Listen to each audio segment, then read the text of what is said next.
নমস্কার, আশা করি সবাই ভালো আছেন। গত ভিডিওতে যারা দেখেছেন তারা এতদিন জেনে গেছেন যে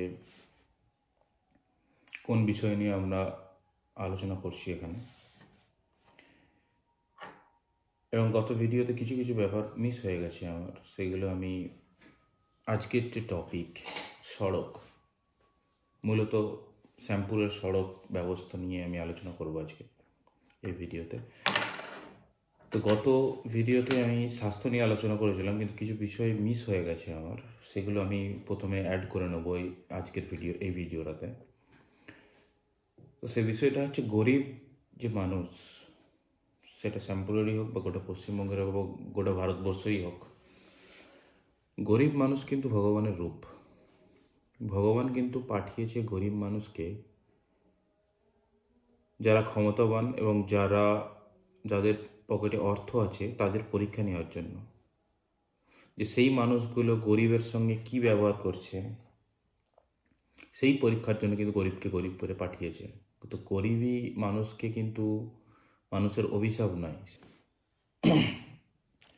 আমরা কি করছি সমাজে, এই গরিব মানুষকে নিজের জ্ঞানে বা অজ্ঞানে বিভিন্ন রকমভাবে প্রতারণা, কষ্টে রাখা করে যাচ্ছি। কিন্তু আমরা জানি না, এবং আমাদের মাথাতেই নেই যে আলটিমেটলি আমরা যাকে ঈশ্বর বলে মানি, যাকে ঈশ্বর বলে মানি তাকে কষ্ট দিচ্ছি। মানে শুধু ভগবানকে পুজো করলে, ফুল চড়ালে বা প্রণাম করে আসলে পার ডে যে ভগবান ভক্তি হয় তা না। গরিব মানুষের সঙ্গে ব্যবহার ভালো রাখলেই অর্ধেকের বেশি ভগবান ভক্তি হয়ে যায়। মন্দিরে দুদিন পরে গেলেও হবে, কিন্তু আপনি যদি গরিব মানুষকে কষ্ট দেন তাহলে ভগবান ভক্তি করে ফুল দিয়ে, বেশি দামের মিষ্টি কিনে ঠাকুরকে ভোগ দিয়ে ভক্তি কিন্তু আসবে না। কিন্তু আমরা দেখছি সমাজে বিভিন্ন ক্ষেত্রে সরকারি অনুদান বা সরকারি প্রকল্পের যে টাকা আসে গরিবের নামে, সেই টাকা থেকেও কিছু কিছু পাড়ায় পাড়ায় নেতা গজিয়ে গেছে 10%, 20%, 50%, এমনকি একটা কেসে আমি শুনেছি 60% পর্যন্ত কমিশন খেয়েছে। তো গরিবের কাছ থেকে ধরুন 1,20,000 টাকা একটা আবাস যোজনার টাকা আসলো, সেখান থেকে যদি 10, 20, 15 যে যেমন পারি আমি যদি নিয়ে নিই, তো সে যদি ভেবে থাকে যে আমি রাজা হয়ে যাব, কিছু কিছু হবে না। আপনি টাকা নিয়ে কোথায় যাবেন? গরিবের থেকে টাকাটা নিয়ে আপনি যাবেন কোথায়? ধরুন একটা ব্যক্তি সকাল থেকে টাকা আদায় করতে বেরিয়ে 10 করে 1 লাখ, 2 লাখ, 1.5 লাখ টাকা জমিয়ে বাড়ি ফিরেছে। তো সেই লোকটা যদি সন্ধ্যাবেলা মারা যায়, সেই টাকা যাবে কোথায়? এই 1.5 লাখ টাকা যে আলমারিতে রেখে দিয়েছে কালকে ব্যাংকে জমা দেবে বলে, সেই টাকাটা যাবে কোথায়? আপনি তো মারা গেলেন, সঙ্গে টাকা নিয়ে যেতে পারবেন? তাহলে গরিবের থেকে টাকা যে মারলেন, অথচ মারা যাওয়ার সময় গরিবের অভিশাপ নিয়ে মারা যাবেন। কিন্তু না জেনেই অবাধে গরিবের থেকে বিভিন্ন খাতে যে টাকা আসে, সেই টাকা লুটার একটা সিস্টেম এখানে চালু হয়েছে। সেই সিস্টেম আমাদেরকে ধীরে ধীরে বন্ধ করতে হবে। এবং গরিবের পাওয়ার যে অধিকার, যতটা পাওয়ার তাদের অধিকার, পুরো টাকাটাই ফেরত তাদেরকে দিতে হবে। এমনকি লক্ষ্মীর ভাণ্ডারে টাকা আসে 1,000 টাকা, 500 টাকা আগে আসতো, সেই ক্ষেত্রেও অনেকে এমন করেছে যে আমি লক্ষ্মীর ভাণ্ডারে তোমার নাম লিখিয়ে দিয়েছি, তুমি আমাকে 1,000, 1,500, 2,000 টাকা দাও। পাড়ায় পাড়ায় এই ঘটনা ঘটেছে। তাহলে গরিব মা, গরিব বোনের থেকে 2,000 টাকা, 1,500 টাকা মেরে তার অপবাদ, তার অভিশাপ গুড়িয়ে তোদের লাভটা কি হয়েছে? তো সেই থেকে যদি মুক্তি পেতে চাস, এই জিনিস ইমিডিয়েট বন্ধ কর যারা করছিস, এবং আগামী দিনে এই জিনিসটা কোনোভাবেই করা উচিত না। তো এটা গেল গত ভিডিওর যে প্রসঙ্গ আমি তুলেছিলাম তার জের। এবার নেক্সট পরবর্তী যে আলোচনা, সেটা হচ্ছে সড়ক ব্যবস্থা। শ্যামপুর থানা এবং শ্যামপুর বিধানসভা এলাকার যে যোগাযোগ ব্যবস্থা, সেটা কলকাতার সঙ্গেই হোক বা হলদিয়ার সঙ্গেই হোক, সেটা যদি আমরা চিন্তাভাবনা না করি, তাহলে আমাদের কোনো প্রোগ্রেস হবে না। অনেকে হয়তো ভাবছে যে এখানে কৃষি, শিক্ষা, চাকরির সংস্থান এইগুলোও ইম্পর্টেন্ট বিষয়। আমার পরবর্তী ভিডিওগুলোতে এই বিষয়গুলো আসবো।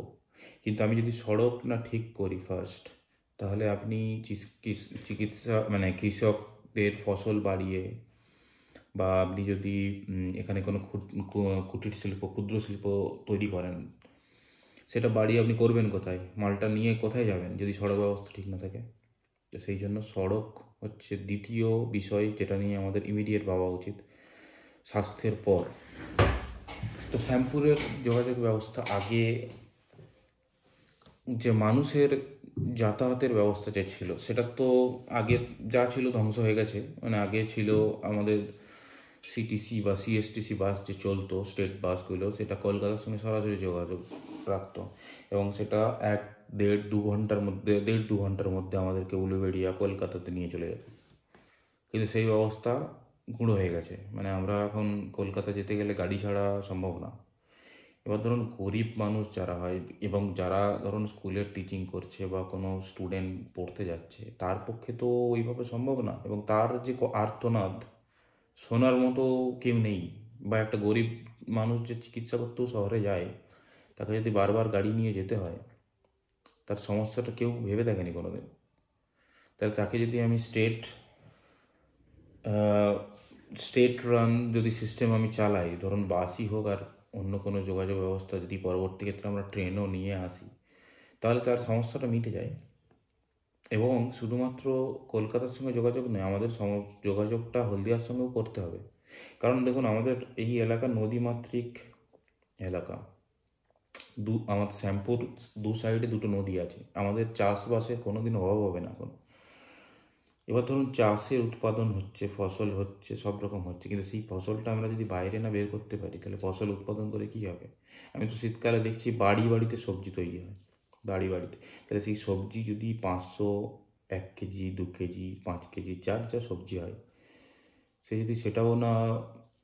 যদি সেটাও বিক্রি করে, কিছু টাকা হাতে আসবে। সেই যে কষ্ট করে ফসলটা, সবজিটা লাগিয়েছিল, সে বাড়িতে খাওয়ার ব্যবস্থা তো হচ্ছেই, প্লাস তার হাতে যদি কিছু টাকা চলে আসছে, উৎসাহ পেয়ে আরও কিছু সবজি করবে, লাগানোর চেষ্টা করবে। কিন্তু সেই সবজিটা যদি বাইরের মার্কেটে না যায়, তাহলে কি করে সেই সবজিটা এখানেই, তার উৎপাদন এখানেই এবং এখানেই মৃত্যু হয়ে যাবে। তো সেটা যদি আমরা হলদিয়া পোর্টের সঙ্গে কানেক্ট করতে পারি শ্যামপুরকে, তাহলে সেই ব্যবস্থাটা ইজিলি করা যায়।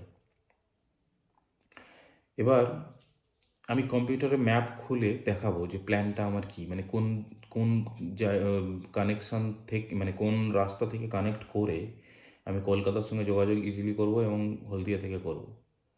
এবং এই প্রোডাক্ট আমি যদি ফলতা থেকে ট্রেন চালিয়ে যদি শিয়ালদার সঙ্গে কানেক্ট করতে পারি, এবং ফলতা থেকে যদি শ্যামপুরকে যদি ব্রিজ বানিয়ে যদি কানেক্ট করতে পারি, এবং ধরুন মায়াচর থেকে যদি তমলুকে ব্রিজ একটা কানেকশান তৈরি করতে পারি, তাহলে আমি হলদিয়াতে ইজিলি যেতে পারবো।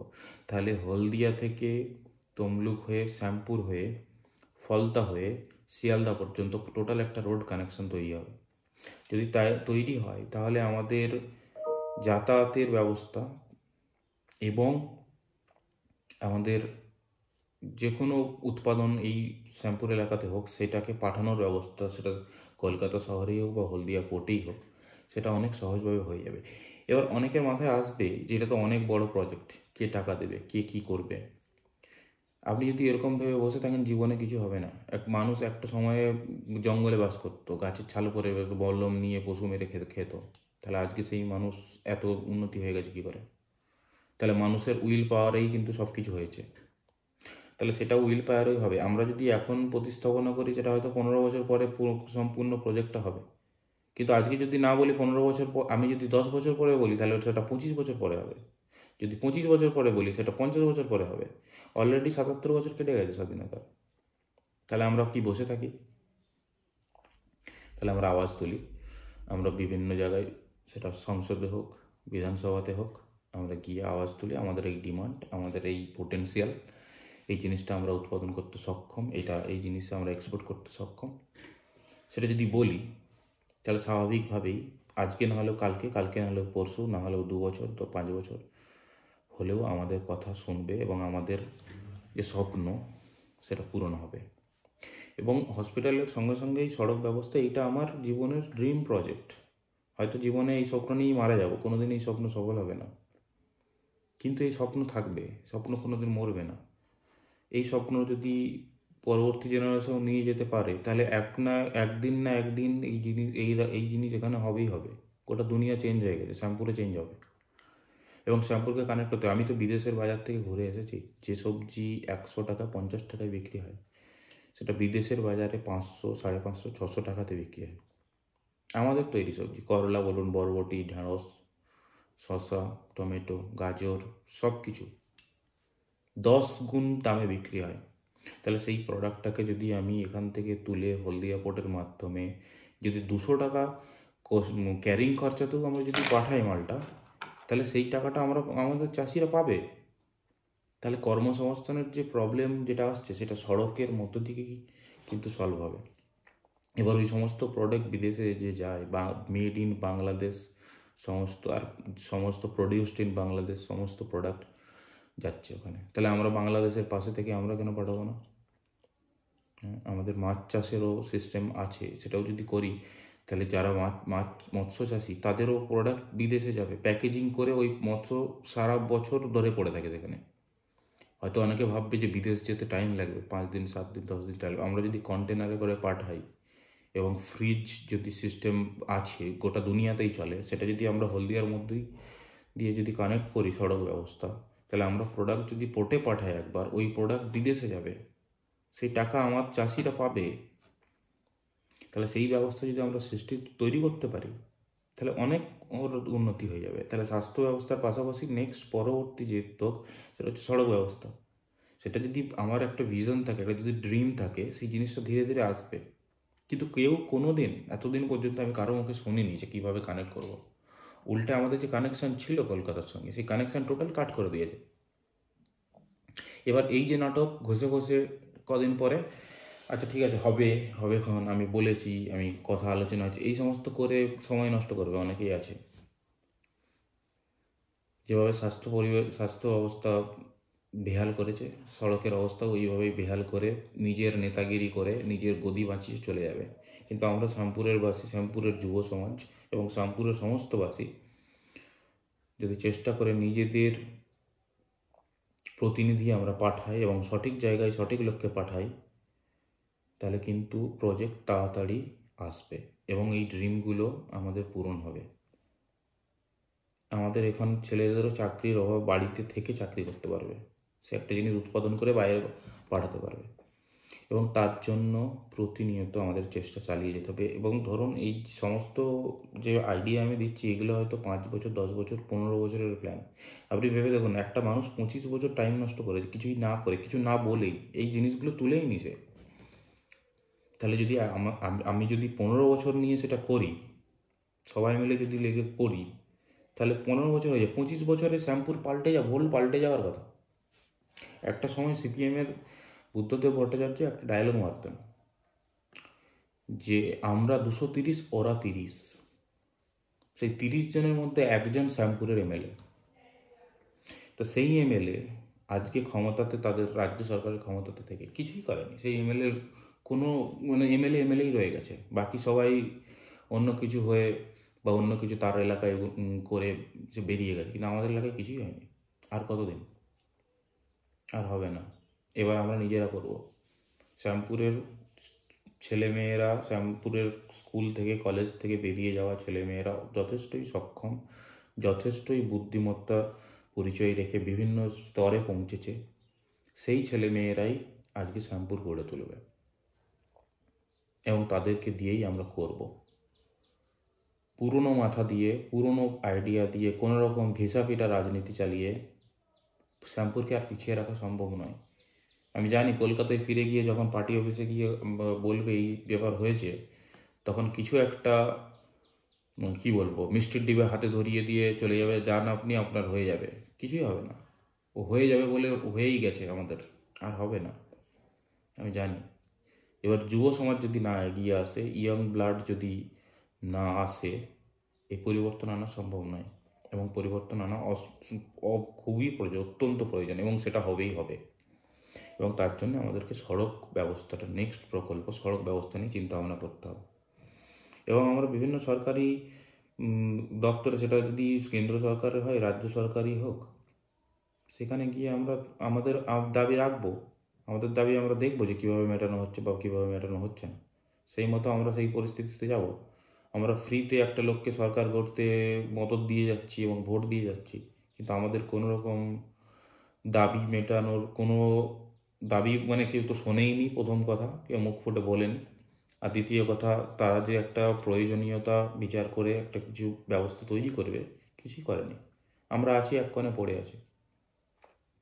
ওইভাবে চলবে না। একটা ফেরিঘাট নেই, একটা ফেরিঘাট থাকলেও, একটা সামান্য ফেরিঘাট থাকলেও সেখানে এখনও চলে ভুটভুটি চলে, এই শিবগঞ্জ থেকে, আর এই লঞ্চও চলে না। একটা যদি ভেসেলে চালানো যায় তাহলে একটা মানুষের সিকিউরিটি থাকে। কোন দিন জলে ডুবে যাবে সেদিন খবর হবে। এটা 100 জন 50 জন করে নিয়ে যায় এই গাড়িগুলো, কোন দিন যেদিন ডুবে যাবে, চেঁচামেচি হবে, সেদিনে খবরটা হবে। তাহলে কিছু একটা হওয়ার জন্যে একটা মানুষের প্রাণ দেওয়াটা বিশেষ প্রয়োজন নাকি? একটা মানুষের যে যোগাযোগ, নদীপথে যোগাযোগ ব্যবস্থা, সেটা যদি ব্রিজের একটা প্ল্যান করি, তাহলে সেই ব্যবস্থা, তাহলে সেখান থেকে আমরা ট্রেনও চালাতে পারবো, গাড়িও চালাতে পারবো।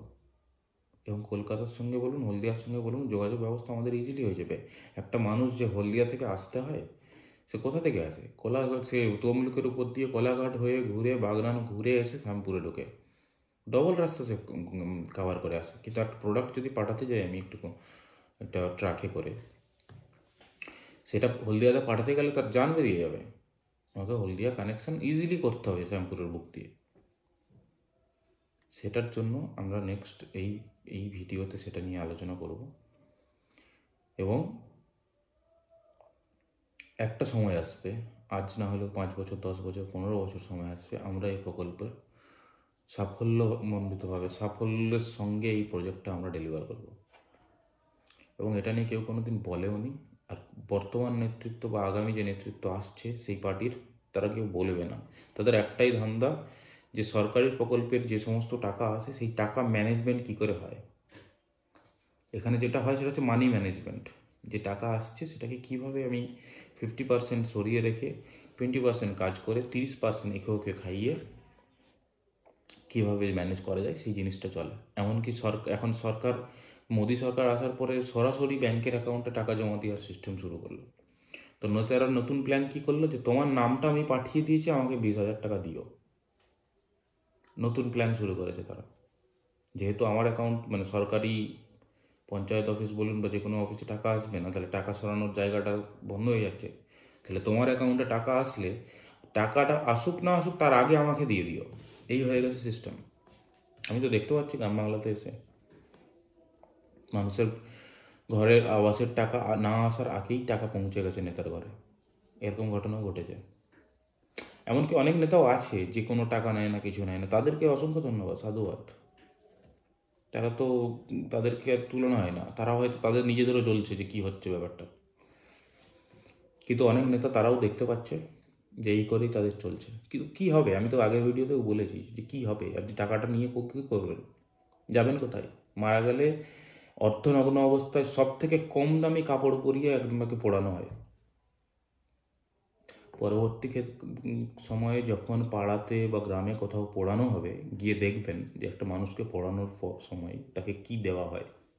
তাহলে আপনি যে টাকা নিয়ে বেশি নিজের ঐশ্বর্য বানিয়ে যে ভাবছেন যে বিশাল কিছু হয়ে যাবেন, মারা গেলে ওই একটা কম দামি কাপড়ে অর্ধনগ্ন অবস্থায় পুড়িয়ে আপনার পোড়ানোর 15 দিনের মধ্যেই শ্রাদ্ধ শান্তি করে যে ধরনের খাওয়ার আয়োজন করা হয়, মারা যাওয়ার পরে আপনার আইডিয়া থাকা উচিত যে মারা যাওয়ার পরে এই সমস্তই কিছুই হয় আমার সঙ্গে।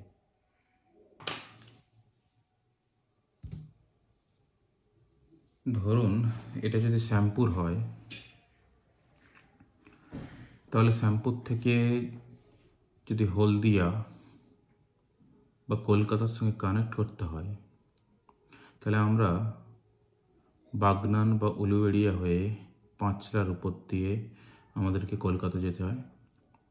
আবার যদি হলদিয়া যেতে হয় সেই একই রকমভাবে বাগনানের উপর দিয়ে কলাঘাট হয়ে তমলুক বা নন্দকুমারের উপর দিয়ে গিয়ে হলদিয়াতে কানেক্ট করতে হয়। কিন্তু আমরা এই পথে যাব কেন? আমরা যদি ইজিলি ফলতার সঙ্গে ব্রিজ কানেকশন তৈরি করি এবং সেখান থেকে যদি ট্রেন চালিয়ে শিয়ালদা পর্যন্ত যেতে পারি, আমাদের যোগাযোগ ব্যবস্থা অনেক সহজ হয়ে যাবে। একই রকমভাবে যদি মায়াচর বা আমবেড়িয়া বা অনন্তপুর, যেখানে নদীটা সরু, সেখানে যদি আমি একটা ব্রিজ তৈরি করতে পারি, তমলুকের সঙ্গে যদি কানেক্ট করা যায়, তাহলে ইজিলি আমরা হলদিয়ার সঙ্গে যোগাযোগ করতে পারি।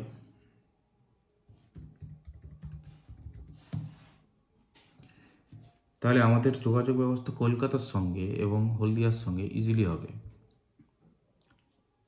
এবং পরে আমি যদি আমতার সঙ্গে ট্রেন চালাই, তাহলে আমতা বা উদয়নারায়ণপুরের যে কোনো প্রোডাক্ট বা পাঁচলার যে কোনো প্রোডাক্ট কেউ যদি হলদিয়া পাঠাতে চায়, বাগনান হয়ে শ্যামপুর হয়ে ইজিলি হলদিয়াতে পৌঁছাতে পারবে।